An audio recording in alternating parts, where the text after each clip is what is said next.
Makamu wa Rais wa Tanzania Dr. Philip Mpango anatarajiwa kumwakilisha Rais wa Tanzania Samia Suluhu Hassan katika mazishi ya aliyekuwa kiongozi mkuu wa Kanisa Katoliki duniani Papa Francisco.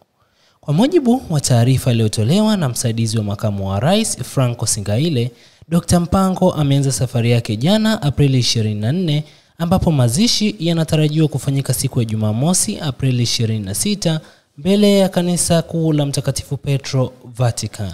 Baada ya misa ya mazishi, mwili wa Papa Francisco utazikwa katika Basilika ya Bikira Maria Major mjini Roma, kwa mujibu wa ratiba iliyotolewa na Vatican. Papa Francisco alifariki dunia mnamo Aprili 21 mwaka huu 2025 akiwa na umri wa miaka 88 kutokana na matatizo ya kiharusi yaliyosababisha matatizo ya moyo.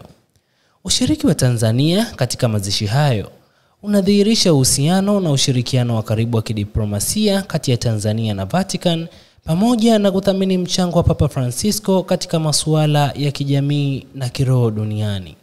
Mazishi hayo yanatarajiwa kuhudhuriwa na viongozi mbalimbali wa kimataifa, akiwemo Rais wa Marekani Donald Trump, Rais wa Ufaransa Emmanuel Macron na Prince William wa Uingereza.